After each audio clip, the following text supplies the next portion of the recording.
Поминаа само 7 дена од нашата претходна средба, но светот на возилата се менува со забрзано темпо. Следејќи ги своите глобални амбиции, американскиот специјалист за електрични погони Никола го ангажира младиот ветеран Михаел Лохшелер за свој прв човек. Со моќната изведба на пикапот Рейнџер, Форд сака да се представи во поинакво светло на европскиот пазар. Кога станува збор за екзотичните марки, во таа категорија се измешаа лончињата. Некој од 4 отиде на 2, некој на 3 тркала. Важно нешто да се случува.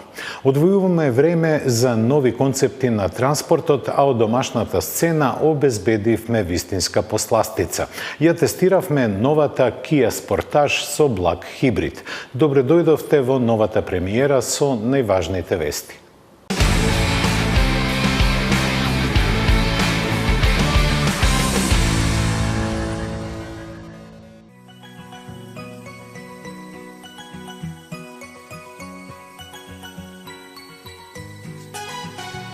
Американскиот производител за возила со батерии со нула емисија и електрични возила со водород го ангажира Михаел Лохшелер, кој за неполна година смени 3 жешки столчиња. Сега е именуван за кормилар на Никола Corporation. Веќе е јасно дека американците ја меркаат Европа, каде има капацитет да се произведуваат нивните влекачи. Тој има електрична батериска и верзија на водородни городни келии. Најпогодна за производство на двете изведби е фабриката на Ивеко во Улм, во која веќе се вршат неопходните адаптации.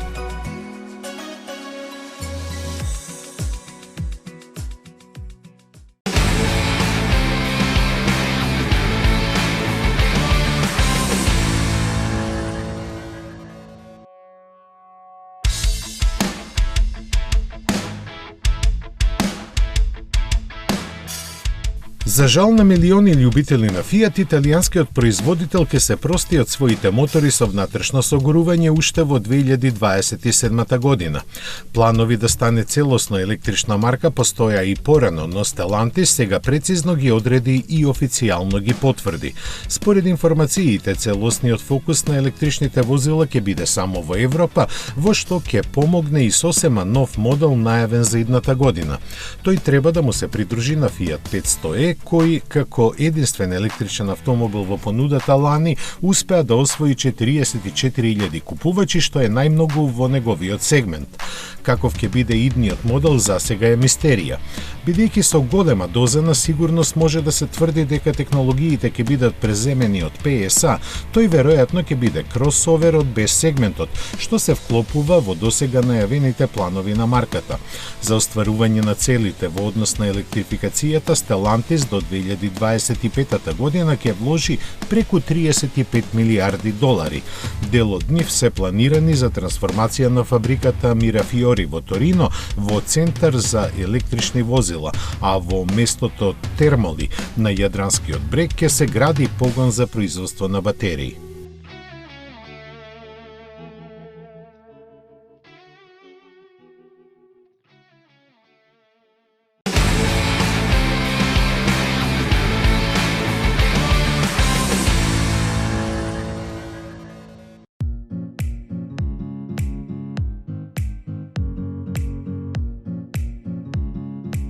Транзицијата кон електричните технологии ги лансираше плагин хибридите како моментално најпогодно решение за поголем број возачи. Во основа настанати како практична комбинација на електрично и возило со мотор со внатрешно согорување, тие во град се движат на струја и на отворен пат на бензин. Стана некое правило батериите да имаат капацитет за поминување на 50 на километри, после кои возилото се користи како класично. Токму тоа е причината зашто во нивните спецификации среќаваме дека просечно трошат по 2 или 3 литри гориво на 100 километри. Имено според сегашните тестови се мери колку ќе потроши едно плагин возило во првите 100 поминати километри, но со полни батерии. Тоа значи дека наведените бројки за потрошувачка всушност се однесуваат само на патот што возилото ќе го помине откако батериите ќе се испразнат, односно за преостанатите 50 на километри. Ваквата формулација ги доведува во заблуда потрошувачите кои сметаат дека плагин хибридите навистина само толку трошат, заради што европските регулатори се подготвуваат за промена на процедурите за тестирање. Засега се уште нема прецизни најави што конкретно и кога ќе се менува, но во секој случај целта е да се добијат пореални податоци за вистинската потрошувачка на плагин возилата.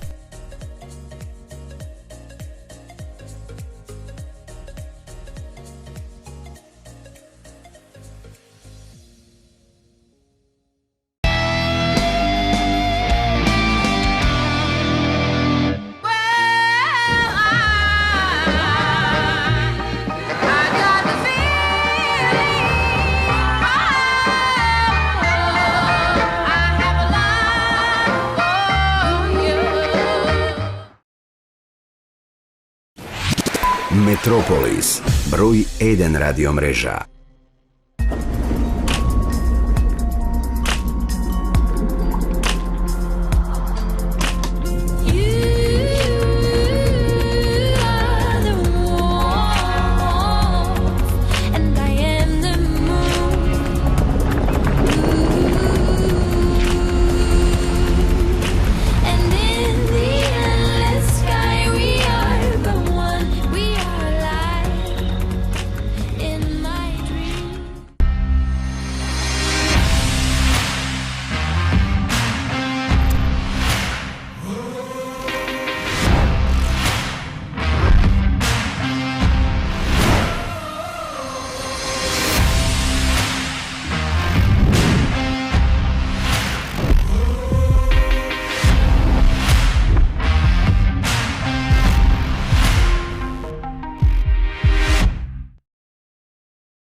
Мислите на ново возило?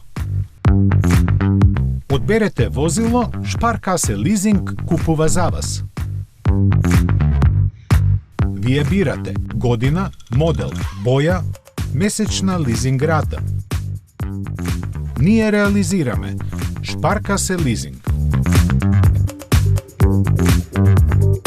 Шпаркасе лизинг ги финансира сите видови на патнички возила. Нов автомобил го сакам, но овој пат има правила. Нема храна во автомобилот. Само смеј крени нозе и ќе те ги отсечам. Нема гласна музика. Нема ни миленици. Нема шанси. Океј, може би од следната недела. Новиот Opel Crossland. Убавината и храброста одат заедно. This is Opel.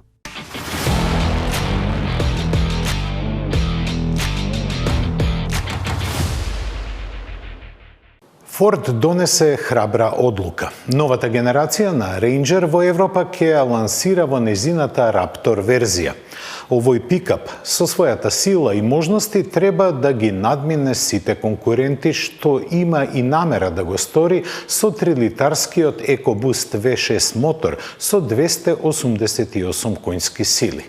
Европските електрични автомобили каскаат на глобалната сцена каде се материализира Faraday Future, нов играч во електричната арена, со американски предзнак.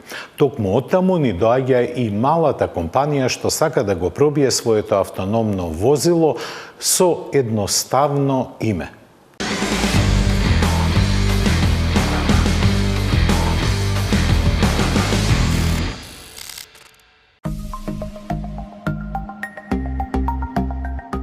Некои детали за Ranger се уште остануваат скриени, но се знае дека инженерите на Ford доста имаат работено на новата шасија, не само затоа што ќе биде заедничка со Volkswagen Amarok.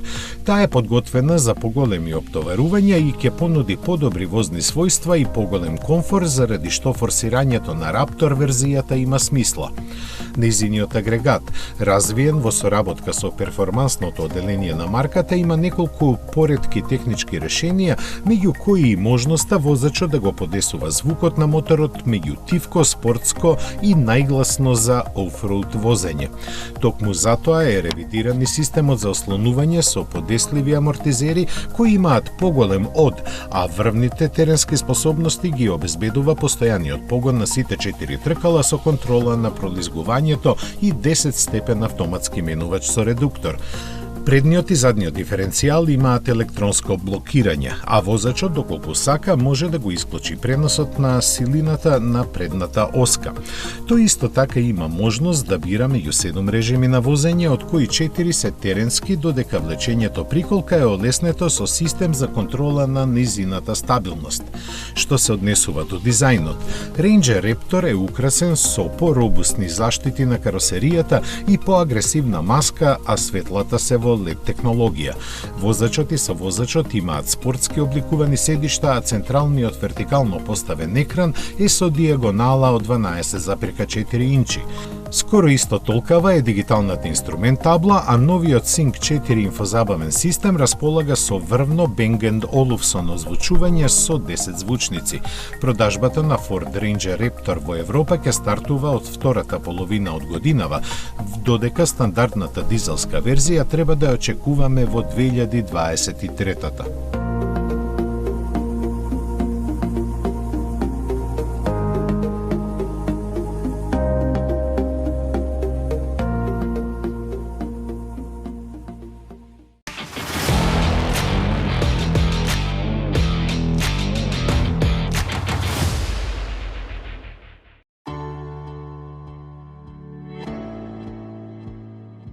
Дојде време да се плати цената за годините и наетења кои европските производители ги загубија доцнувајќи со електрификацијата.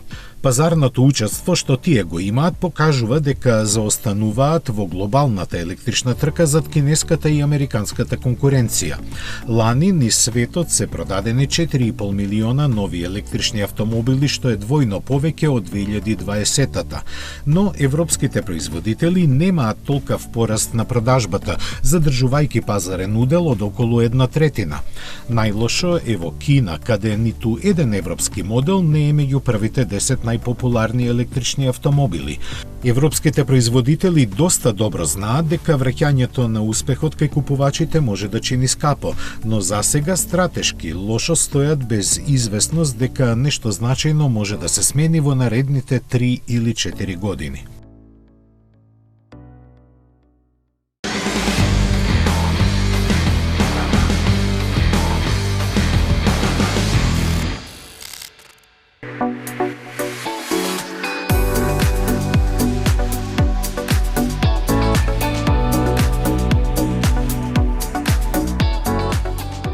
Компанијата Faraday Future во јануари 2017 го представи моделот со ознака FF91, бомбастично најавуван како најбрз електричен автомобил во светот. Нормално, со тоа предизвика големо внимание кај потенцијалните купувачи кои желно го исчекуваа почетокот на производството. А тоа се случи дури сега после повеќе од 5 години. Комплетиран е првиот сериски примерок, но редовното производство е планирано за третиот квартал. За сето ова време Faraday Future не објави скоро ништо ново за него, така што колку се промени овој провокативен автомобил на својот долг пат до монтажните ленти може само да се претпоставува. Од порано компанијата тврди дека ќе биде задвижуван со погонски систем составен од 3 електромотори со вкупна моќност од 1050 конски сили и батерии кои имаат најголема густина на енергијата. Стари податоци се и дека ќе има автономија од 480 км и дека до 100 км на час ќе забрзува за само 2,39 секунди. Беше ветено дека ќе има дури 11 екрани, меѓу кои 17-инчен за совозачот и 27-инчен за патниците назад.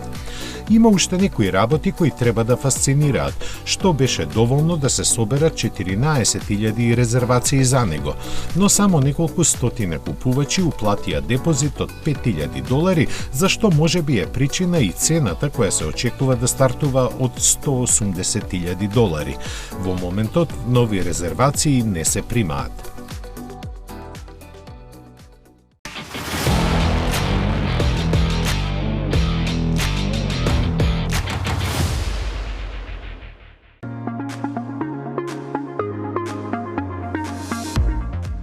Во мноштвото идеи за иднината, една мала компанија од Невада лани пред крајот на годината го привлече вниманието објавувајќи дека собрала $600 милиони од поединечни инвеститори за нивното автономно доставно возило, едноставно наречено Нуро. Бизнис аналитичарите веднаш го препознаа нејзиниот потенцијал и проценувајќи ја вредноста на компанијата на $8,6 милиарди, практично потврдија дека е една од најперспективните во оваа област. Доказ дека имаат право е веста од компанијата во која се вели дека се подготвени за сериско производство од 10.000 примероци годишно. Ова мало доставно возило во голема мерка ги користи Google Cloud технологиите, што не треба да чуди, бидејќи двајцата оснивачи на компанијата се поранешни раководители на информатичкиот гигант. Постигнува 72 км на час, а може да превезува товар со тежина до 230 кг, при тоа одржувајќи ја температурата во својата внатрешност од -6 до +47 степени Целзиусови. Тоа значи дека пицата ќе остане топла, а пивото студено, заради што за Нуро веќе се заинтересираа неколку големи синџири за достава на храна. Возилото е опремено со пакет сензори и камера со преглед на околината од 360 степени, а интересен безбедносен додаток е и надворешната воздушна перница за пешаци и велосипедисти.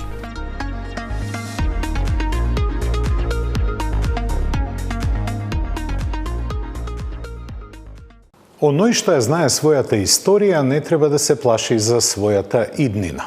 Шкода е во друштво на марките кои екзистираат подолго од еден век. Со реставрација на 70 години старата каросерија на 1100 ОХЦ, поставката во музеот на Шкода ќе биде збогатена со оваа убавица. Прекрасно скроената каросерија беше облекувана да биде погодна за учество на релија, но и трки во издржливост на патека. За жал, политичката ситуација во 50-тите години на минатиот век не беше наклонета на големите планови. Истото се случува со дизелите кои се на црната листа. Ауди нуди прифатлива алтернатива за посакуваниот V6 TDI, а BMW ја зацврстува тврдината во Кина.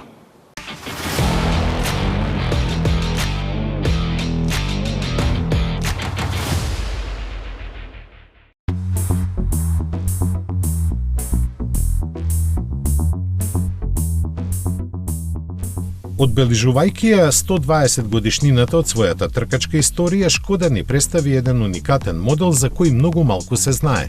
Наречен безлично 1100 ОХЦ, тој настана при крајот на 50-тите години од минатиот век и да не знаевме дека доаѓа од Чешка, ќе речевме дека е Ферари или барем Алфа Ромео.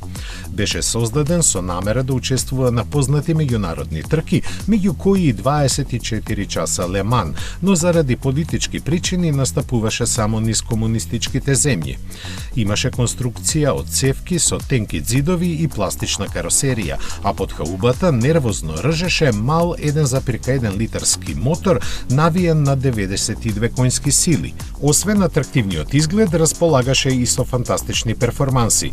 Благодарејќи на тежината од само 555 килограми, со деснотија постигнуваше 200 км на час. Беа направени и две купеа со алуминиумска каросерија кои заради промените на спортските правила Шкода ги има продадено, пошто и двете имаат настрадано во сообраќајни несреќи. Пред 7 години се откриени остатоците на едно од нив кои ги предизвикаа експертите од фабричките музеи да го вратат во живот. Деловите кои не достигаа наново се направени врз основа на оригиналните технички цртежи, а конечниот резултат е фасцинантен.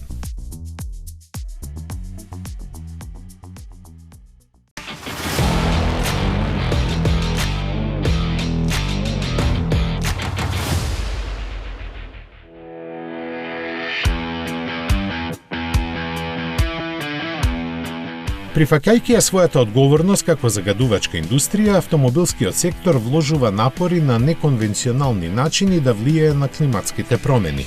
Најновите резултати на ова поле доаѓаат од Ауди, чии возила со V6 TDI мотори произведени од овој месец па натаму ќе може да работат со хидротретирано растително масло. Ова гориво, добиено од обновливи извори, ќе може да се користи во широк диапазон модели на марката од Инглштад, од А4 па се до Q8. Обично се добива од отпадни масла за готвење, билни материи или земјоделски остатоци. Тие низ процесот на хидрогенација се преработуваат во заменско дизел гориво, било да се работи за 100% концентрација или помешано во некој сооднос. Неговата предност на традиционално произведениот биодизел е што е помалку чувствителен на неквалитетни суровини. Тоа исто така нуди и подобрени перформанси, бидејќи има за околу 30% поголем цетански број и поефикасно со гориво. Според Ауди, со користење на ова гориво, емисиите на јаглерод диоксид може да се намалат за 70 до 90%.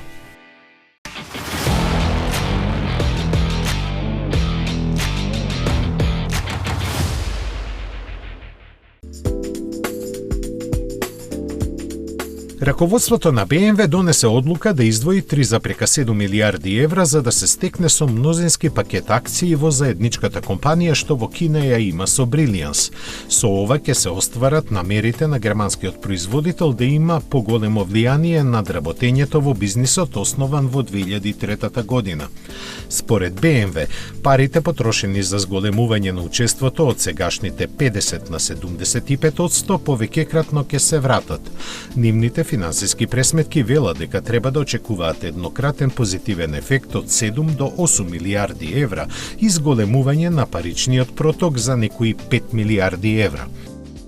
Најава на овој чекор стигна од Минхен уште во 2018 година, непосредно после објавата на кинеските власти дека ќе овозможат странските корпорации да имаат поголемо учество во домашните автомобилски компании. BMW очекува да продолжи растот на неговата продажба, кој лани во Кина изнесуваше 9%. Беа планирани скоро 850.000 возила, од кои околу 700.000 локално произведени. Една од двете нивни фабрики во моментов се проширува, а се разгледува потребата за изградба и на трета. Договорот што BMW го има со Brilliance е со важност до 2040 година.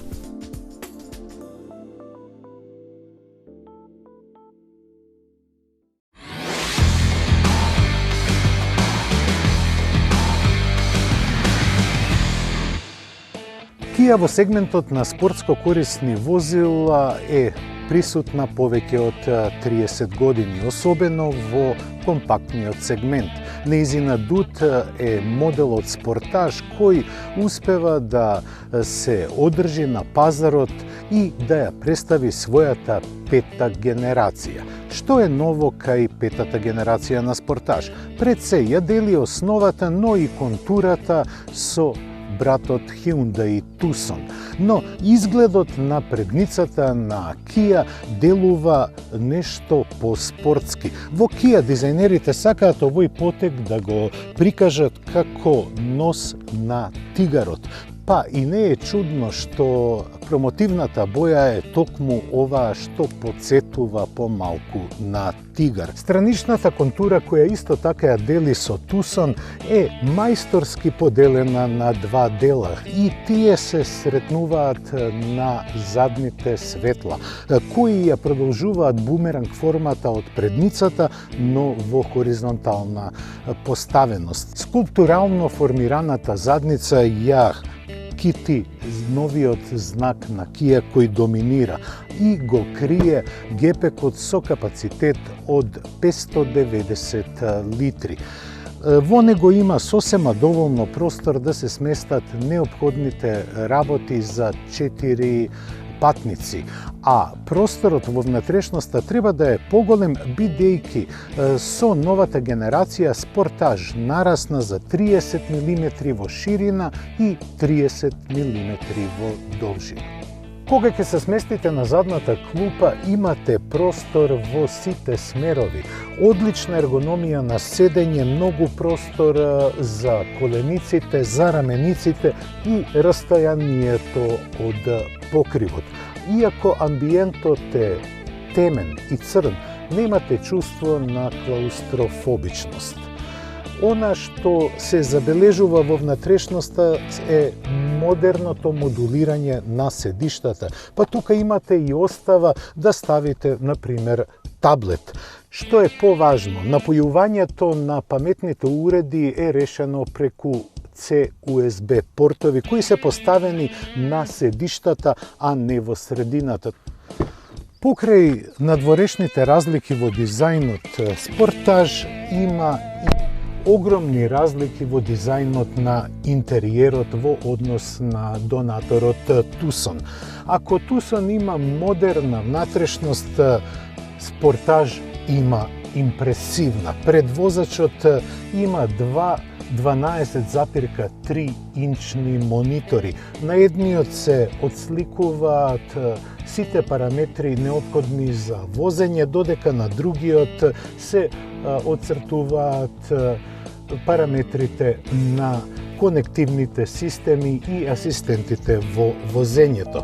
Со самото стартување на моторот се отвара оваа прекрасна дигитална панорама пред возачот. На располагање се и 3 модуси на возење, кои ќе видиме како се однесуваат додека го возиме Sportage.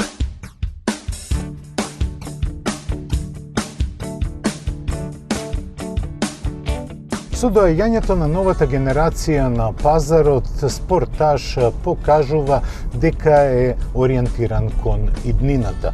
Иако во неговата понуда се бензински и дизел мотори, тој има и електрична поддршка. Моделот кој го возам е со 1,6 литрен турбобензински мотор со директно впрскување на горивото, кој произведува 150 конски сили со помош на блага хибридизација.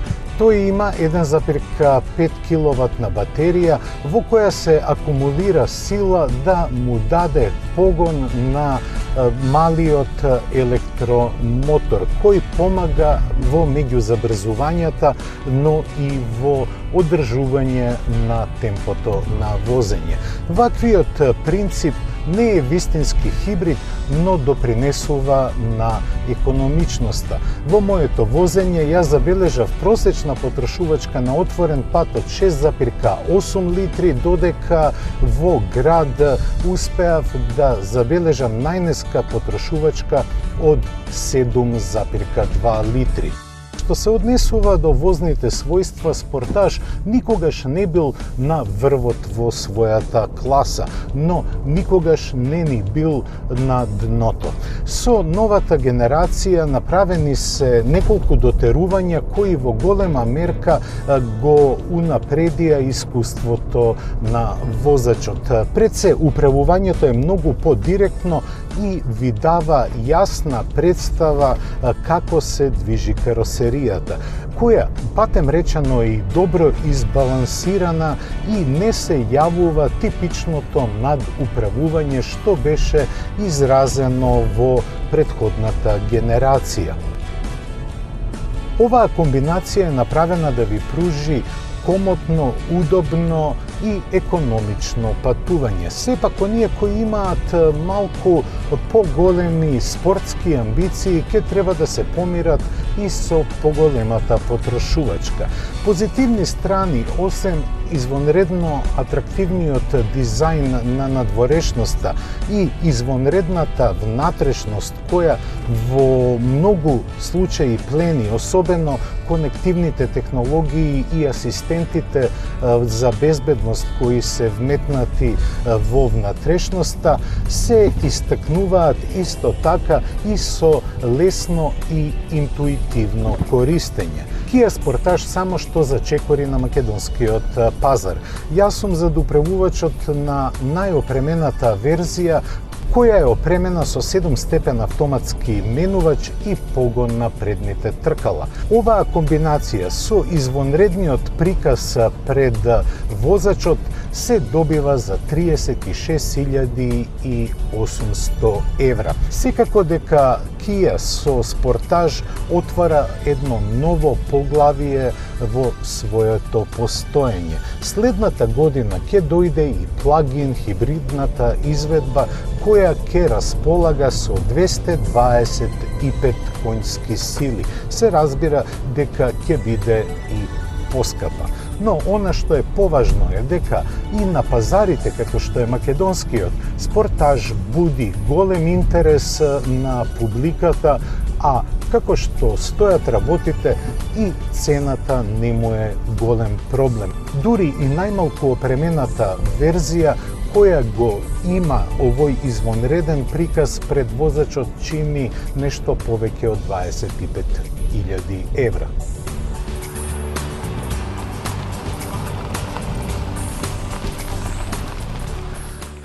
Ова возило покажува дека во својата пета генерација ја постигнува својата полна зрелост, не само со изгледот, туку и со перформансите. Електричната верзија на Kia Sportage ја дојде нешто подоцна, а како што реков, плагин хибридот доаѓа следната година. Тоа беше се што подготвивме за денешното издание на Автомагазин. За следното, за 7 дена ветуваме уште еден тест на уште едно возбудливо возило. До гледање.